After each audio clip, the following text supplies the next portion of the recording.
तो अगला जो टॉपिक है वो है energy stored bye a capacitor. Energy stored bye a capacitor. एक कैपेसिटर कितनी एनर्जी स्टोर करता है?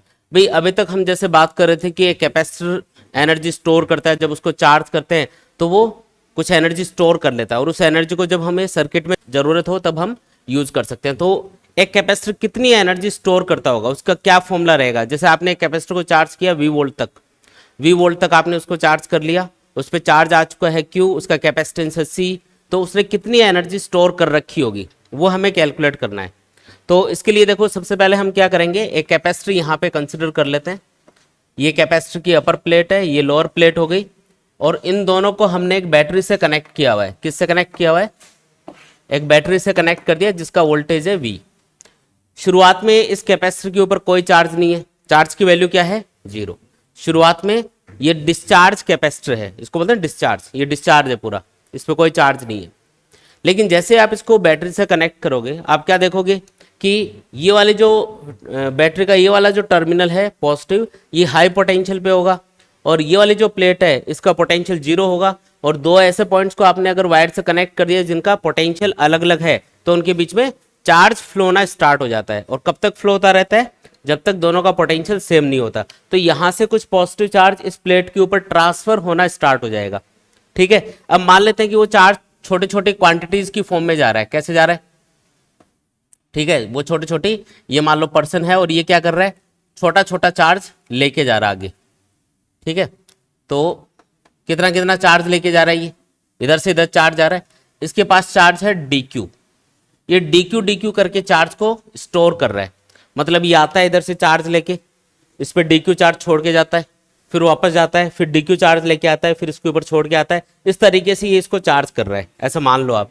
ठीक है, तो इसके ऊपर धीरे धीरे क्या आता जाएगा, पॉजिटिव चार्ज आता जाएगा, है ना। स्मॉल क्वांटिटी की फॉर्म में चार्ज आ रहा है। मान लो इसके ऊपर कैपिटल Q चार्ज आना है फाइनली, तो कैपिटल Q चार्ज ऐसे नहीं कि एकदम से आ गया, वो थोड़ा थोड़ा चार्ज हो रहा है, तो वो स्मॉल क्वांटिटी की फॉर्म में चार्ज इसके ऊपर कंटिन्यूअसली स्टोर होता जा रहा है। तो ये चार्ज इसके ऊपर आता जा रहा है। जैसे जैसे इस पे पॉजिटिव चार्ज आएगा ऊपर वाली प्लेट के ऊपर, नीचे वाली प्लेट के ऊपर उतना ही नेगेटिव चार्ज इंड्यूस होता जाएगा। यहाँ पे नेगेटिव चार्ज इंड्यूस होगा और नीचे वाली सरफेस पे पॉजिटिव चार्ज इंड्यूस होगा, लेकिन वो पॉजिटिव चार्ज इस नेगेटिव टर्मिनल की तरफ चला जाएगा, अट्रैक्ट हो गए। तो इसके ऊपर कौन सा चार्ज बचेगा? सिर्फ और सिर्फ नेगेटिव। तो ऊपर वाली प्लेट पे पॉजिटिव चार्ज आ रहा है, नीचे वाली प्लेट पे क्या आ रहा है? नेगेटिव चार्ज आ रहा है। ये चीज समझ में आई? ठीक है, हम ये मान के चल रहे हैं कि अपन को धीरे धीरे वो चार्ज स्टोर करना है इसके ऊपर। वैसे इतना टाइम नहीं लगता कैपेसिटर को चार्ज होने में, वो इंस्टेंटली चार्ज होता है, कुछ सेकंड के अंदर ही कैपेसिटर चार्ज हो जाता है। लेकिन यहाँ पे हम थोड़ा समझने के लिए कॉन्सेप्ट इसको मान रहे हैं कि भी धीरे धीरे चार्ज इसके ऊपर जा रहा होगा, DQ इस तरीके से।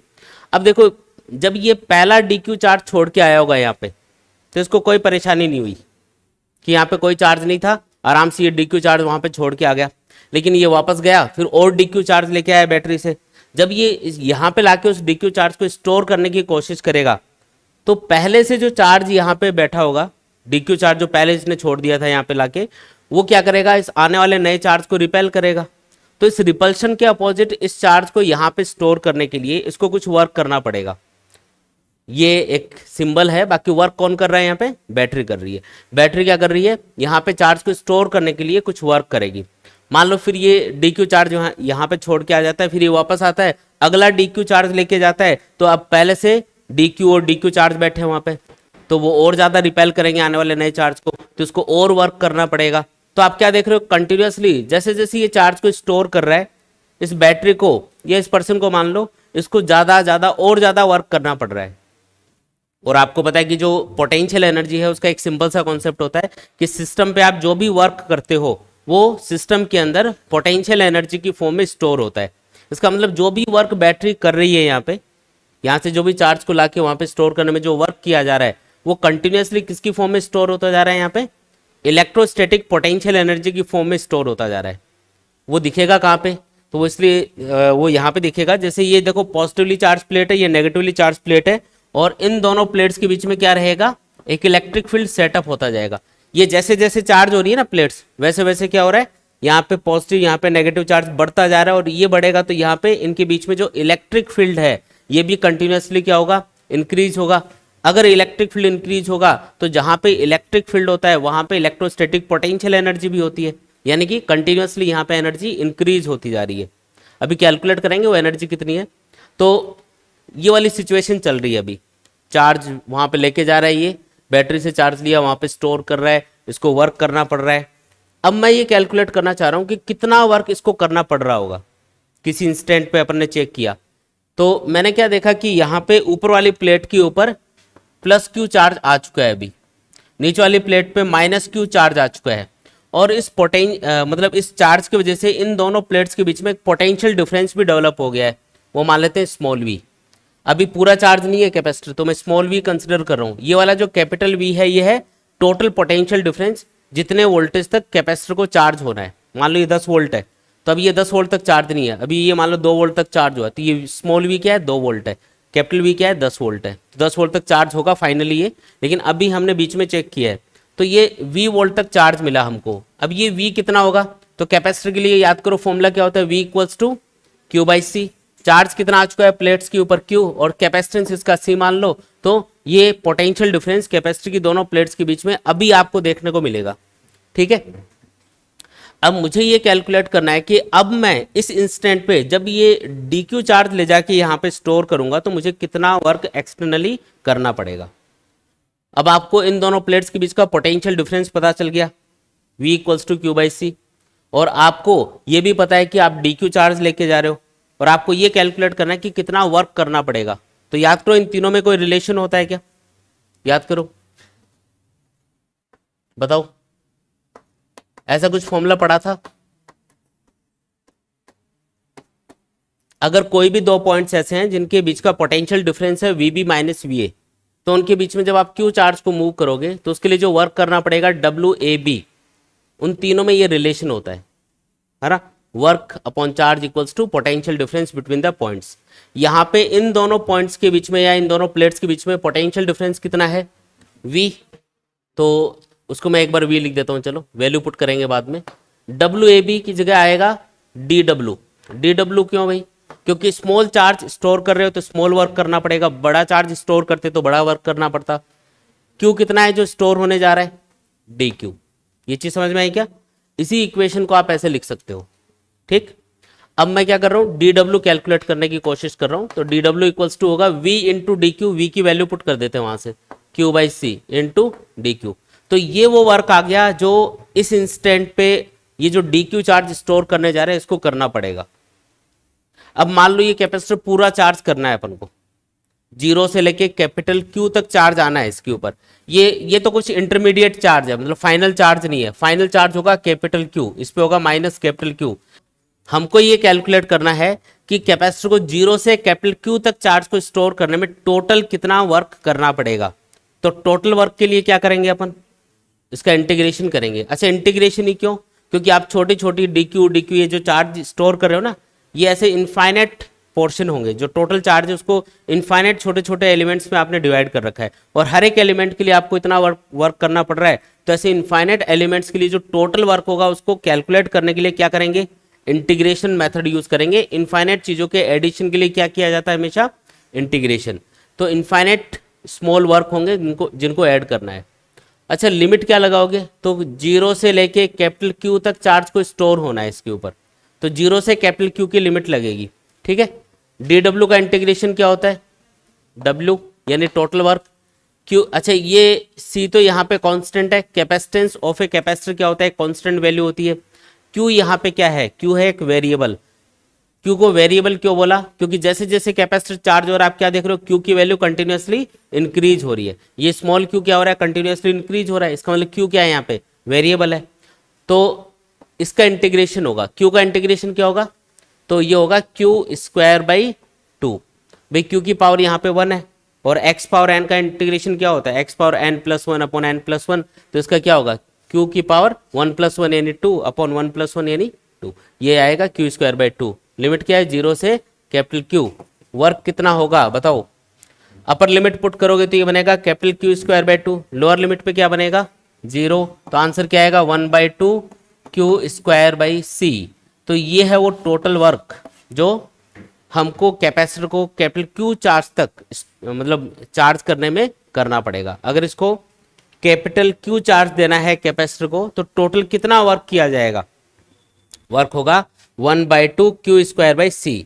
देखो अगर आपको क्यू और सी की वैल्यू दे रखी है तो आप ये फॉर्मूला यूज करके कितनी एनर्जी कैपेसिटर ने स्टोर कर रखी है वो इजीली कैलकुलेट कर सकते हो। लेकिन कई बार क्या होता है, हमको ये बोला जाता है कि कैपेसिटर इतने वोल्टेज तक चार्ज कर दिया हमने, बताओ कितनी एनर्जी स्टोर कर रखी है। अब V की वैल्यू दे रखी है तो आपको पता ही है अभी Q V और C में रिलेशन होता है, क्या होता है बताओ? Q equal to C into V, याद है क्या?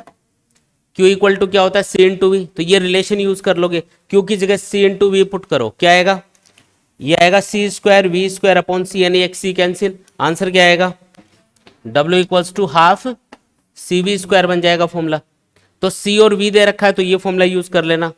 अच्छा कई बार आपको Q और V दे रखा होगा तब क्या फॉर्मूला यूज करेंगे? तो वापस इसको C को हटा दो यहाँ से, C इक्वल्स टू क्या लिख सकते हो? Q upon V। C की जगह क्या लिख सकते हो? Q upon V। तो यहाँ पे C की जगह अगर मैं Q अपॉन V या यहाँ पे रख दो, चाहे Q अपॉन V यहाँ पे पुट करूंगा सपोज करो, तो एक V कैंसिल होके ये क्या बनेगा? 1/2 Q इंटू V, ये वाला फॉर्मूला बनेगा। इससे निकाल लो या इससे निकाल लो, एक ही बात है, आंसर ही आएगा। मतलब दो फॉर्मूले और आ गए अपने पास वर्क के। और आपको पता है कि जो वर्क हम कर रहे हैं सिस्टम के ऊपर, कैपेसिटर को चार्ज करने में जो बैटरी को वर्क करना पड़ेगा वो इसके अंदर किसकी फॉर्म में स्टोर होगा? इलेक्ट्रोस्टैटिक पोटेंशियल एनर्जी की फॉर्म में स्टोर होगा। मतलब इस कैपेसिटर ने कितनी एनर्जी स्टोर कर रखी है? जितना आपने उस पर वर्क किया है। तो यही potential energy of the capacitor का फॉर्मूला हो गया। मतलब जितना आपने एक्सटर्नली वर्क किया है वही कैपेसिटर की स्टोर्ड एनर्जी के बराबर होगा। ठीक है, तो ये अपने पास फॉर्मूले आ गए। तो तीन फॉर्मूले हमको याद करने हैं। तो जैसे भी डेटा दे रखा हो क्वेश्चन में वैसे अपन वैल्यूज पुट करके सॉल्व कर लेंगे। ये तीन फॉर्मूले हो गए, देखो एक तो ये है, एक ये है और एक ये एनर्जी स्टोर्ड बाय ये कैपेसिटर के ही फॉर्मूले हैं। कैपेसिटर कितनी एनर्जी स्टोर करते हैं ये उसी के फॉर्मूले। अच्छा यहाँ पे एक लॉजिकल क्वेश्चन कई बार पूछ लिया जाता है कि अगर मैं वो फॉर्मूला डायरेक्ट यूज करूं, भाई मुझे ये तो पता ही है इस कैपेसिटर को कितना चार्ज करना है, क्यू तक चार्ज करना है, वोल्टेज कितना देना है इसको फाइनली, मतलब कितने वोल्टेज तक चार्ज होगा, ये वी तक चार्ज होगा। तो टोटल वर्क तो मैं डायरेक्टली कैलकुलेट कर सकता हूँ इस फॉर्मूले को यूज करके। करो जैसे V B minus V A क्या होगा, तो फाइनली पोटेंशियल डिफरेंस कितना हो चुका है? V B minus V A का मतलब है पोटेंशियल डिफरेंस, तो ये हो चुका है वी। अच्छा और सी यहाँ पे कैपेसिटेंस है, ये तो सेम रहेगा।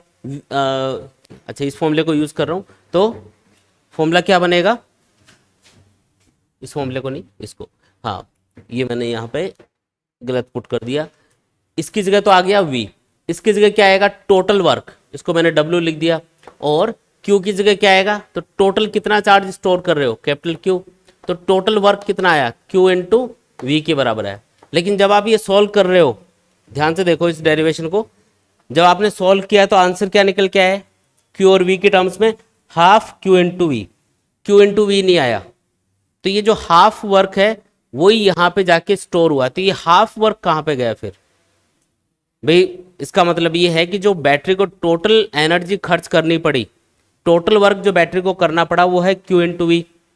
जब हमने ये कैलकुलेट किया कि कैपेसिटर ने कितनी एनर्जी स्टोर कर रखी है तो वो निकल के आ रही है यहाँ पे हाफ Q इंटू वी। तो ये जो हाफ एनर्जी है ये कहाँ पे चलेगी, ये क्वेश्चन आता है।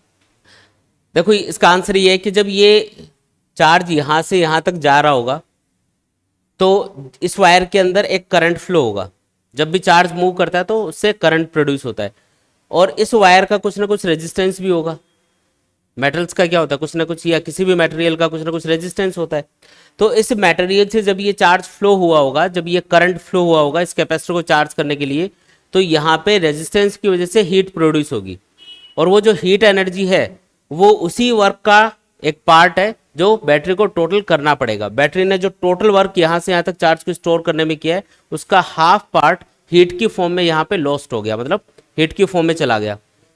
कैपेसिटर को चार्ज करने में वो लॉस हो गया अपन को, और बाकी जो हाफ एनर्जी है वो कैपेसिटर स्टोर कर पाया है। बात समझ में आई क्या? तो यहाँ पे अगर आपको पूछे कि हाफ एनर्जी ही क्यों स्टोर हुई, हाफ एनर्जी कहाँ पे है, तो हाफ एनर्जी हीट की फॉर्म में सिस्टम से निकल गई। बैटरी को जब चार्ज स्टोर करना था तो जब चार्ज फ्लो हुआ होगा इस वायर के थ्रू तो हीट भी प्रोड्यूस हुई होगी, और वो जो हीट एनर्जी यहाँ पे प्रोड्यूस हो रही है वो क्या है? एनर्जी का लॉस है। मतलब हाफ एनर्जी का लॉस हो गया अपन को, हाफ ही एनर्जी स्टोर कर पाता है कैपेसिटर। तो जितनी भी एनर्जी लेता है वो बैटरी से उसका हाफ पोर्शन तो स्टोर कर लेगा और हाफ पोर्शन बीच में वेस्टेज हो जाएगा। बात समझ में आई क्या? जैसे मान लो आपके पास एक बाल्टी है और आपको मान लो यहाँ पे एक पानी की टंकी है, तो यहाँ से पानी निकाल के और यहाँ पे कोई दूसरी टंकी पड़ी है उसमें भरना है। लेकिन समस्या क्या है, उस बाल्टी में एक होल है, तो आप जितना भी पानी भर के लेके जाते हो उसका हाफ पानी तो बीच में ही क्या हो जाता है, खत्म, बाकी आधा ही पहुंचेगा वहां पे। बात समझ में आई क्या? तो उसी तरीके से यहाँ पे क्या हुआ कि यहाँ से जितना चार्ज ये लेके चला है, मतलब जितना एनर्जी इसको दे के अपन ने भेजा है, हाफ एनर्जी तो इसकी हीट की फॉर्म में लॉस हो गई और बाकी हाफ एनर्जी बची है उसको ये स्टोर कर पा रहा है। बात समझ में आई क्या? हाफ एनर्जी जो यहाँ से लेके चला था उसका लॉस हो गया अपन को और हाफ एनर्जी जो बची हुई है वो वहां पे स्टोर हो गई। ये बात हो रही है, ठीक है, याद कर लेना इसको, इंपॉर्टेंट डेरिवेशंस में आता है ये।